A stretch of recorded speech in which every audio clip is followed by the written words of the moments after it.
இன்றைக்கி big pass ப்ரொமோவில் வந்த comments பார்க்கலாம். ஃபஸ்ட்டு இது என்ன ப்ரொமோ அப்படின்னா, வீட்டில் இருக்க ஹவுஸ்மேட்ஸ் எல்லாருமே ரேங்க் பிரகாரம் வருஷப்படுத்தி நில்லுங்க அப்படின்னு சொல்கிறாங்க. அதுக்கு வந்த கமெண்ட்ஸ் தான் இது. ஃபஸ்ட்டு கமெண்ட்ஸில் ஒரு நாள் மௌன விரத டாஸ்க் கொடுங்க பிக் பாஸ் ப்ளீஸ் அப்படின்னு சொல்கிறாங்க. ஏன்னா கத்தலைன்னா அந்த ஷோவே ஓடாது, சண்டையும் சச்சரமாக தான் அந்த ஷோ போயிட்டுருக்கோம். அதனால் ஒரு நாள் மௌன விரதமாக கொடுங்க. யார் மௌன விரதம் இருக்கிறாங்களோ அவங்கள வேணால் நம்ம வந்து செலெக்ஷன் பண்ணிக்கலாம் அப்படின்னு வச்சா யாருமே அப்பயும் வரமாட்டாங்க. சரி, அடுத்த கமெண்ட் சொல்லிட்டு படிக்கலாமா?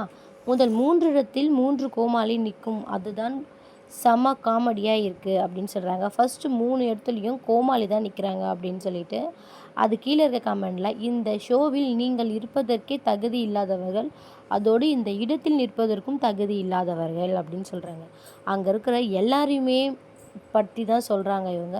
ஏன்னா அதில் இருக்கவங்க யாருமே பிக் பாஸ் வீட்டில் இருக்கிறதுக்கு சுத்தமாக தகுதியே கிடையாது. இதில் அந்த ஃபஸ்ட்டு, செகண்ட், தேர்டு சுத்தமாக இல்லைன்ற மாதிரி தான் நிறைய கமெண்ட்ஸ் வந்திருக்கு. உங்களுடைய விருப்பம் என்னன்னு சொல்லிட்டு கமெண்ட்ஸில் சொல்லுங்கள். நம்ம அடுத்த கமெண்ட் படிக்கலாம்.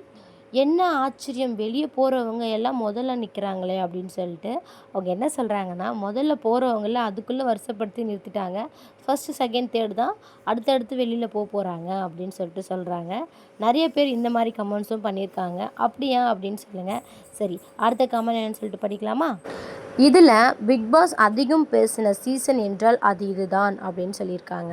இது வரைக்கும் நடந்த சீசனில் எல்லாத்துலேயுமே பிக் பாஸ் அதிகமாக பேசவே மாட்டார். ஆனால் இதில் தான் நிறைய பேசியிருக்காரு. அதை தான் அவங்க சொல்கிறாங்க.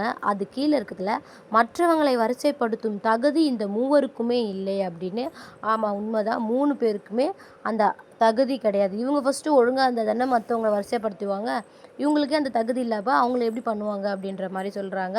உங்களுடைய கருத்து என்ன அப்படி சொல்லிட்டு கீழே கமெண்ட்ஸில் சொல்லுங்கள். நாமளும் பார்க்கலாம். இல்லை எங்களுக்கு தான் அப்படி தோணுதா அப்படின்னு சொல்லிட்டு. சரி, அடுத்த கமெண்ட் படிக்கலாமா?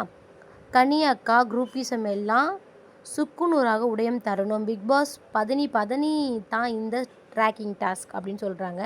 ஆமாங்க, பிக் பாஸ் வந்து இதில் வந்து லைட்டாக வந்து அந்த பதனி கொடுத்துருக்காரு. ஏன்னா இதனால் எல்லாருமே கோவம் வராங்க. ரம்யா, நம்ம கனி அவங்களாம் எவ்வளோ ஒரு குரூப்பாக இருந்தாங்க. ஆனால் இப்போ வந்து நீங்கள் யார் வந்து என்னை தகுதி பற்றி பேசுறதுக்கு அப்படின்னு ரம்யா வந்து சுருக்குன்னு கேள்வி கேட்குறாங்க. இதுக்கப்புறம் அந்த குரூப்பிசம் இருக்காது அப்படி தான் நினைக்கிறோம். ஏன்னா வந்து அந்த குரூப்பிசம் உடைக்கிறதுக்கு தான் இந்த டாஸ்க் கொடுக்குறாங்க. ஏன்னா இந்த வாரம் சுத்தமாக நல்லாவே இல்லை. நேற்றுலாம் ஷோ பார்க்குறதுக்கு என்னத்தை பார்க்குறோன்னு தெரியாமையே பார்த்துட்ருந்தோம். அதனால தான். சரி, அடுத்த கமெண்ட் சொல்லிட்டு படிக்கலாம் வாங்க. இந்த கமெண்டில் கண்டெஸ்டன்ட் ஒன்றும் உருப்படியாக பண்ண மாட்டாங்கன்னு கடைசியாக ஆயுதம்தான் இந்த டாஸ்க் எடுத்து கொளுத்தி போட்டார் பிபி டீம். ஆமாம், இதை கொளுத்தி போட்டால் அவங்க ஏதாவது பேசுவாங்க, வெடிப்பாங்க, கொந்தளிப்பாங்க. அது மூலிமா அவங்களுக்கு ஒரு ப்ரொமோ வரலாம், கண்டென்ட் கிடைக்கும் அப்படின்னு சொல்லிட்டு தான் பண்ணுறாங்களே. ஏன்னா அப்போ தான் அவங்களோட ரியாக்ஷன் எல்லாமே வெளியில் வரும். நம்ம கூடயே இருக்கிறவங்க ஃபஸ்ட்டில் நிற்கிறாங்க, நம்ம கூடயே இருக்கிறவங்க செகண்டில் இருக்காங்களே அப்படின்னு சொல்லிட்டு அப்போ தான் அவங்க ஃபஸ்ட்டு எந்த இடத்துல இருக்காங்கன்னு அவங்களுக்கே புரியும்.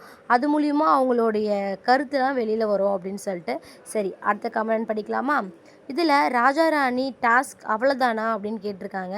அவங்க பண்ண வேலைக்கு அவ்வளோதான். அது 2 நாளே தாண்டது அதிகம். அதில் ஒன்றுமே கிடையாது. நல்லா இது வரைக்கும் பார்த்த சீசனில் ராஜா ராணி ரொம்ப ரொம்ப கேவலமாக பண்ணது அப்படின்னு பார்த்தீங்கன்னா இந்த நயன் தான். எல்லா டாஸ்க்குமே ரொம்ப கேவலமாக தான் பண்ணிகிட்ருக்காங்க. யாருக்குமே எதுவுமே பிடிக்கல. சரி, அடுத்த கமெண்ட் என்னன்னு சொல்லிட்டு படிக்கலாம் வாங்க.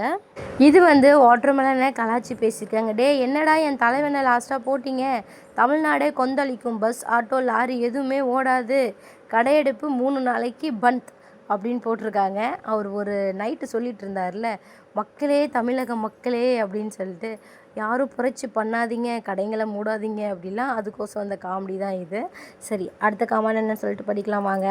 இதில் வந்துடுச்சியா ரேங்கிங் டாக்ஸ் வந்துடுச்சியா, இனி சண்டை நிச்சயம் அப்படின்னு சொல்கிறாங்க. ஆமாம், நம்ம வந்து ரேங்க் பிரகாரம் நிற்க வச்சோம் அப்படின்னா அவங்கவுங்க எந்தெந்த கேட்டகரியில் எந்த ஸ்டேஜில் இருக்காங்க அப்படின்னு தெரியும்ல. அதனால் சண்டை வந்துருச்சு, இதுக்கப்புறம் ஒரு சண்டை இருக்குன்னு தான் சொல்கிறாங்க. சரி, அதுக்கப்புறம் அடுத்த கமெண்ட்னு சொல்லிட்டு படிக்கலாம் வாங்க. இந்த கமெண்டில் பிக் பாஸ்க்கு ஒரு வேண்டுகோள், இந்த சீசன் டைட்டில் வின்னர் பட்டத்தை யாருக்கும் தகுதி இல்லை சொல்லி பிக் பாஸை எடுத்துக்கொள்ள வேண்டும். அப்போது பிக் பாஸ் வரலாற்றின் இது ஒரு புது முயற்சியாக இருக்கும் அப்படின்னு. ஆமாங்க, யாருமே சரியாக விளையாடல, அதனால இப்படி சொல்கிறாங்க. எனக்கு தெரிஞ்சு கமெண்ட்ஸ் வந்ததில் பாதி பேர் இந்த மாதிரி கமெண்ட்ஸ் தான் சொல்லியிருக்காங்க. யாருமே அதுக்குள்ளே தகுதியே கிடையாது. நீங்கள் வந்து இந்த ப்ரைஸே கொடுக்காதீங்க, டைட்டில் வின்னர்ன்ற போஸ்ட்டே கொடுக்காதீங்க அப்படின்னு சொல்லிட்டு. சரி, அடுத்த கமெண்ட்னு சொல்லிட்டு படிக்கலாமா? உங்களுடைய விருப்பத்துக்கு கீழே கமெண்ட்டில் சொல்லுங்கள்.